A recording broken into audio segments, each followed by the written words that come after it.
Tonight on E-Talk, the rebellion is on. The Mockingjay lives. Miss Everdeen, it's the things we love most that destroy us. Jennifer. My personal life definitely took a hit. That changed quite a lot when these movies came out. And Liam. You're too handsome to be nice to. That's true. That's your problem. The interviews you will only see on E-Talk. Our Canadian exclusive with the cast of Mockingjay Part 1. It was really sad. Everybody was crying. I didn't cry because I'm a cold-hearted monster. We're covering it all. Jennifer used to be a nice person. Right. She's changed. Oscars will do that to somebody. The battle between President Snow and Katniss. He's playing chess with her. That's right. And she's playing chess with him. And they can't take their eyes off each other. And why Julianne Moore is the perfect addition to the cast. And I think, it's her command over the room that really frightens Effie, actually. And remembering Philip Seymour Hoffman. I love the books. That's the truth. I really do. The mark he leaves on this blockbuster franchise. We need to unite these people out there. She's the face of this rebellion. They'll follow her. The arena has fallen. Team Peter or Team Gale? The games are over. Fans will see a lot of NM that we've never seen before. And the fight is just beginning. And that's what sparks all this hope and courage within the other districts, and that's why they start to come together. It all starts right now as E-Talk presents The Hunger Games Mockingjay Part 1.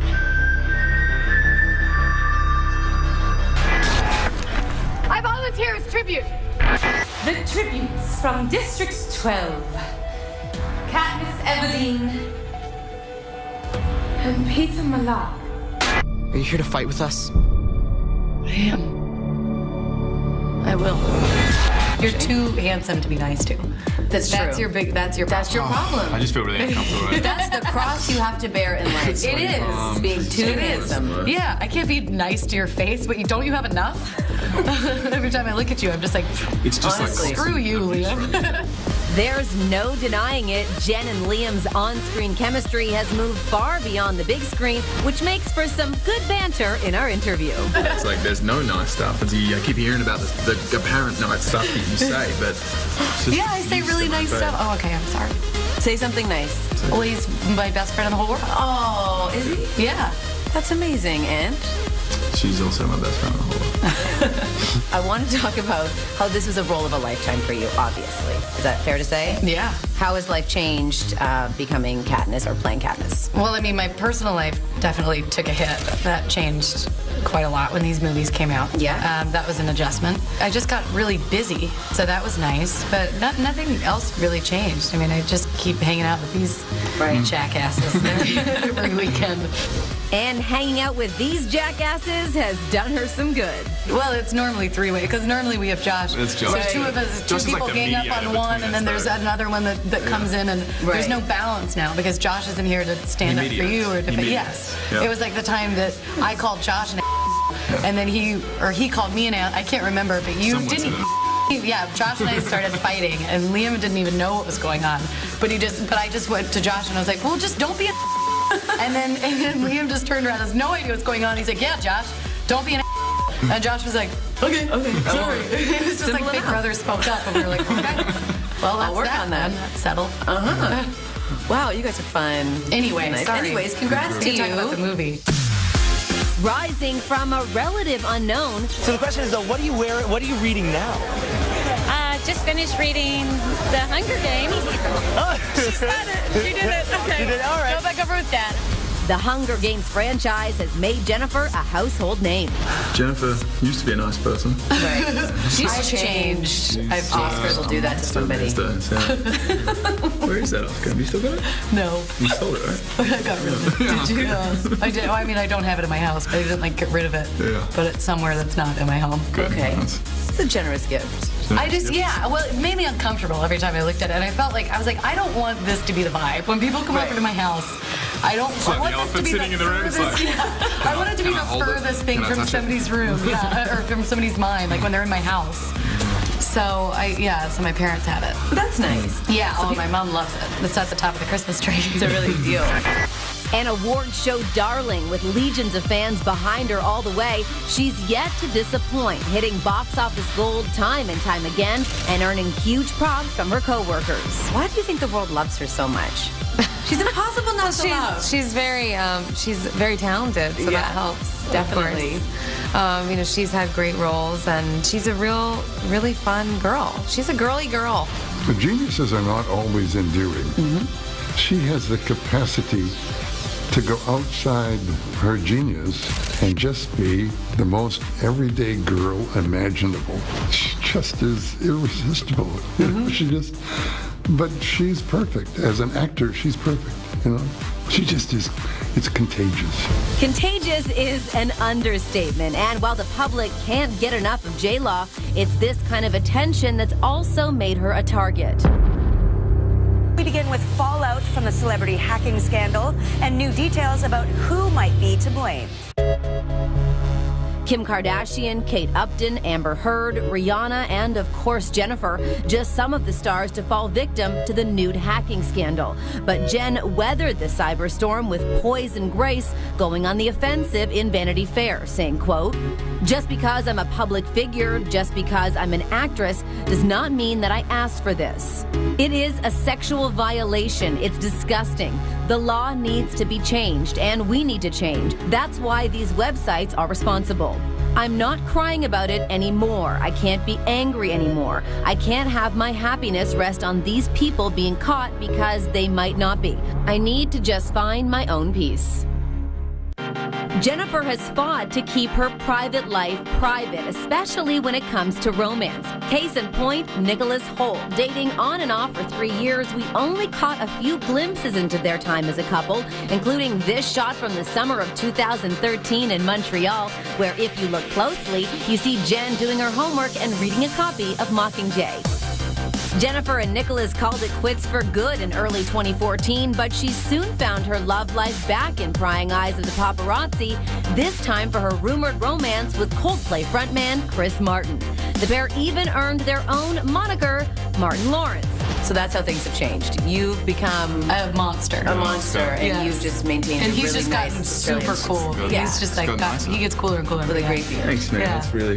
That's I mean, and look at his beard. That's nice. His beard represents everything you need to be. His beard is a 10. It is. Yeah. And the rest of him? And so is he. He's a 10. Yeah. After the break, Fans will see a lot of Pan Am that we've never seen before. the rebellion takes over Pan Am. What you need to know. Any association of the Mockingjay symbol is forbidden.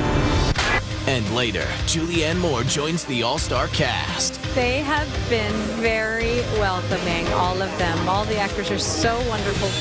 It's all coming up when E-Talk Presents Mockingjay Part 1 continues.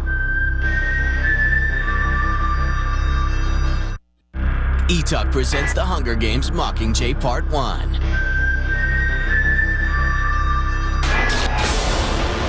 What can fans who are eager expect from this first installment? It's a lot more action in this one. Yeah? Yeah. A lot of action. The relationships between Gale and Katniss goes to a different level. We see a different kind of side of Gale that we haven't seen before. He's, he spent years of being abused and is ready to kind of stand up to it all and prepared to kind of do anything to get it done, to take down the Capitol, and that's why Katniss and Gale kind of start to disagree on things a little bit. And they have a different opinion on stuff. Right. Yeah. Gale and Katniss's relationship is so complex. Yeah. They have such a rich history. So in this movie, we actually get to really kind of go and explore more of their relationship. And also the world that we're in. District 13 is so amazing. It's some of the most incredible sets. And this is kind of when the unrest and the rebellion is really starting to kind of intensify and the war is about to prepare. So those fans will see a lot of Pan Am that we've never seen before. And, it's going to be super awesome. Action, check. Awesome sets, check. And some romance, too. Mockingjay Part 1's got all the ingredients that have made this franchise so successful. Let's talk about the rebellion and how it sort of defines this part where we are in the story. It's a badass time. Yeah, it is. The rebellion's, it's all about kind of spreading the word right now, and that's why we this small group of people, Plutarch and President Coyne, come up with the idea of shooting propaganda videos that will basically show Katniss, the Mockingjay, alive and well, and that you know, they're going to come together and they're going to do something about it. You know? Right. And that's what sparks all this hope and courage within the other districts, and that's why they start to come together. Why do you think it is? I mean, I'm sure you've heard people come up to you for all these years about what they loved about these stories. What do you think it is, the connectivity with these books and these films? And Katniss in particular. I mean, she's such a heroine. She's an interesting character. You know, she's a really strong, amazing, brave person that is interesting to watch. And she has an incredible journey. And I think there's a lot of important themes that are that are very powerful. Yeah. Empowerment, hope, and rising up to a greater evil, I think. Yeah. Pretty awesome. Yeah. Pretty awesome. And Jennifer Lawrence as Katniss is the ultimate symbol for hope. You know, it is all about the rebellion finding their Mockingjay, you know, finding their symbol, their person that's going to rally the troops and sort of bring the districts together. That's Katniss. As the districts come together to overthrow the Capitol, Katniss and President Snow are front and center as the rebellion rages. When he encounters her, she's an adversary, and it's such a joy for him. He's playing chess with her. That's right. And she's playing chess with him. And they can't take their eyes off each other. I love seeing that dance. And it's very obvious when you watch you and Jennifer on screen together. Yeah. How did you find that chemistry and figure out that dance in that chess game? Yeah, well, there's that. No. Just look at her eyes, you know. You think you have control of the situation, then you say, oh, man. She's got me. Yeah. Oh, I just love her. Seen as pure evil in Panem, Donald Sutherland feels President Snow is misunderstood by the masses. What I love about President Snow, he is the most elegant bad guy. Would you agree with that? I agree with that he's elegant. I don't think he's a bad guy. What do you think he is? I think he's a titan. Okay. He's an oligarch. He's someone who is trying to run a 75-year-old establishment. He just needs to control what's happening to maintain the status quo. And with the Mockingjay movies bringing a close to the franchise, what happens next? So now when the movies are done, like what happens? You just We carry fall on. apart. You just fall apart. I don't feel right. It's weird. It's Group weird. emails sometimes. And Yeah, we have group emails. We still see each other all the time. No, we do. But We hang out. Yeah, no, we do. It's pretty much the same. It's pretty but much we're the not same, working. just without work. Yeah. So it's pretty great. Yeah. Things are good. Good. See, I love the dynamic of your cast. I've done a lot of the interviews over the years with these films. You guys all seem like really great people who love hanging out with one another. Yeah, we really do. Coming up, It's easier to kiss Josh and Liam than it is like anybody else. inside the epic love triangle. And which team is Jen on? If you had to pick right now, Team Peter or Team Gale?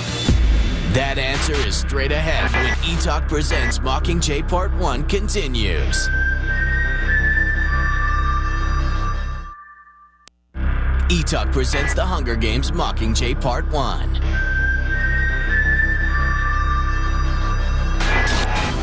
If we burn, you burn with us. After shooting for months on end and traveling the world together to promote the films, Jennifer, Josh, and Liam are more than just co-stars, they're family. I always feel like you guys are about to prank me or like I'm about to die or something. Remember that one time you guys both saw me in a dress and you were like, what? Josh walked in and was like, why do you look like that? What are you doing? Are you sick? Something wrong. You're drunk, aren't you? Where are your pants? Where are your sweatpants and your fried chicken? We don't have good social skills with other people. Well, I know We we just don't. hang out with each other. I know. And we try. Sometimes we'll even try and we'll go to parties and we'll all at the same time we'll be like, let's go someplace where we can be ourselves. We'll just go huddle in the corner for a little while. Really? Yeah. We're very It's codependent weird on each upset other. sometimes because we just get in these huddles and like, I know. should we Or like when we couldn't even separate in cars, like we each get us a car. Well, obviously, that's what's normal, but we get separation anxiety sometimes. So you need and to we be all together. pile into the same car. And like if one of us will wait, like they would have to wait for me to get my wig off. But they would just wait outside and we'd all just pile in the car together. Friends, good Yeah. friends. Yeah. But most good friends aren't involved in on-screen love triangles, and most good friends don't make out with each other. So you can imagine this has translated into some awkward moments. Now, I know there was some awkwardness you mentioned before in shooting the other films about the making out. You've made out with both of them. Is it still awkward this time around? I think it's easier to kiss Josh and Liam than it is like anybody else, which is weird. Right. But because it's like, so, you know. Usually the funniest is those They are are. like silly jokes. Right. Stupid stuff. Yeah. Can anyone keep a straight face in that situation? I don't imagine that's... Not really. I mean, the first couple times that you're kissing like your best friend is hard to, like, it's hard to just break away and be like, anyway, so that it's fine. so the Dodgers game, man. It's fine during the scene, and as soon as it's cut, it's like... It's like, whoa. It's just very uncomfortable. Yeah. Good job. Yeah. In each of the movies, Katniss has found herself torn between Peeta, the man she feels responsible to save, and Gale, her childhood friend who she finds herself falling for. But whose team is she on now? If you had to pick right now, Team Peeta or Team Gale? Team Gale. Good answer. Good answer. Normally I'm sitting in between the two of them. I know, so it's so but much Josh easier. is in Kentucky, so. Right. I'm kidding, You and I mean win. it. After the break, It's great to be part of something that truly is a worldwide phenomenon. Julianne Moore joins the cast. She's lovely. I love her. And Philip Seymour Hoffman, the mark he leaves on the franchise. I was just unbelievably blown away by what she did. And later, the real story behind this photo. What was happening in that You moment? did not see that none of us were wearing pants in that photo. Are you serious? Don't go away. It's all coming up when E-Talk Presents Mockingjay Part 1 continues. E-Talk presents The Hunger Games Mockingjay Part 1.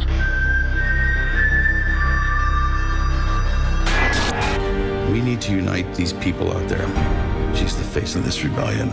They'll follow her. With the filming of Mockingjay well underway, tragedy struck the franchise. We begin with new reaction about Philip Seymour Hoffman's death and stunning new developments about the search for answers. After struggling with addiction on and off throughout his adult life, Hoffman died of a heroin overdose. At the time, he was right in the middle of shooting the Mockingjay films. I love the books. That's the truth. I really do. They offered me the part, and I really didn't know what it was about. And then I started reading the books, and by the end of the third book, I was just unbelievably blown away by what she did. At the time, the studio behind the movies released this statement, quote, "We're very fortunate that he graced our Hunger Games family. We're all extraordinarily sad. But as it relates to production, it's going to have no impact. Obviously, we're going to have a couple of workaround issues, but the movie will be creatively whole." A decorated actor and Oscar winner, Hoffman was a welcome addition to the franchise when he joined Catching Fire as Plutarch Heavensby. It's amazing. I've never been to a premiere like this in my life. This is crazy. This is like the Oscars or something. This is weird. It's exciting. It's really exciting. With the series moving forward without Philip, Julianne Moore joins the cast of Mockingjay. I love the books. I really love them. I was introduced to them by my children. I have a 16-year-old and a 12-year-old, and actually my 16-year-old read the books long before the movies came out, and I think they're amazing stories. So I think everybody in the world has really responded to them. So it's great to be part of something that truly is a worldwide phenomenon. As Alma Coyne, Julianne leads the rebellion from District 13 as war rages in Panem. You also got Julianne Moore in the cast of this film. My God, Tell me about the addition of her to the cast. That was incredible. Because, I mean, she's just like one of the greatest actresses that's ever lived. So I'm such a huge fan of her. And one of the nicest people Yes. ever. And then you Yeah. meet her, and she's the nicest, so sweetest, and funny, and is just amazing. So there's like no room to actually love her anymore. It makes me feel like my heart's going to explode. Yes, so exciting. Such a fun lady. I have so much fun hanging out with her. She's really great. She really convinced me, I gotta say. Really? Oh, good. Yeah, Effie needed a lot of convincing. You know, Effie comes very reluctantly into District 13 and is not very impressed by Alma Coyne when she first meets her. And I think, you know, it's her command over the room that really frightens Effie, actually, in the way that Snow commands people. I mean, I think Effie and Kat, you know, there are a few characters who recognize that Alma Coyne is not necessarily, she's just another form of President Snow. That's right. And Donald Sutherland loves having her as an adversary. She's lovely. I love her. They have been very welcoming, all of them. All the actors are so wonderful and so fun and smart and witty and fun to be around. And Frances Lawrence has done such a tremendous job with the movies. It's been a really great experience this year, I have to say. After the break, Yeah, I mean, no, it was really sad. Everybody was crying. I didn't cry because I'm a cold-hearted monster. we find out the truth behind this picture that went viral. That's next when E-Talk presents The Hunger Games Mockingjay Part 1 returns. E-Talk presents The Hunger Games Mockingjay Part 1. We did see that photo that went viral of the wrap day of the film. Yeah. Everyone's huddled. What was happening in that You moment? did not see that none of us were wearing pants in that photo. Are you serious? And that wasn't wrap day. That was just a general day that someone took a photo and they said it was wrap day. Was it wrap day? No, But it we was do wrap do this day. stuff on non-wrap day. Yes, we do. We did do that stuff for wrap, didn't we? It just do threw it people again. off. We still hold each other. So what was happening in that moment? It was just a bit. That was just, it was our last scene, and Josh and Liam were wrapped. It was only between Woody and I, but they didn't leave because, you know, we had to all be there together. I mean, I would have lost it if you guys had left. Yeah. So we were just about to shoot the last take of the last scene, and so we all just huddled up and Oh, was it emotional? Yeah. Yeah, it was. celebratory. Yeah, I mean, no, it was really sad. Everybody was crying. I didn't cry because I'm a cold-hearted monster and have emotional issues, but everybody else cried. Woody cried. He cried. Francis Woody cried. did cry. Oh man, he got so choked up. I know. He started to do a speech and he was kind of laughing but crying, and it was, Yeah. that was. And I was laughing at him crying. Yeah, it was. Yeah. And then he started crying at me laughing at him. Thanks, guys. Thanks for your time. Thank Congrats you. on the film. Thanks for playing and bringing it in. Thank I love you. that. Yeah, Perfect mix of we everything. did end up You did a bringing it in. Very We good rang it job. in.